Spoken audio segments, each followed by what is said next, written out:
really slowly but surely learning how to collect seeds for myself. So letting plants go to seed and dry out naturally, and then getting the seeds.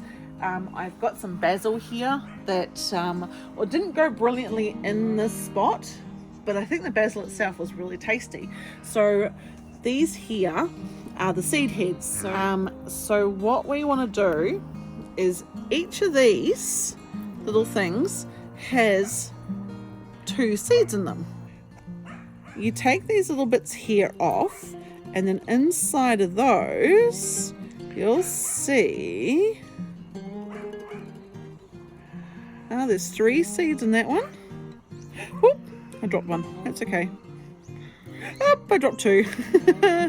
They're very fiddly, and probably advise that you don't do this over the top of your deck.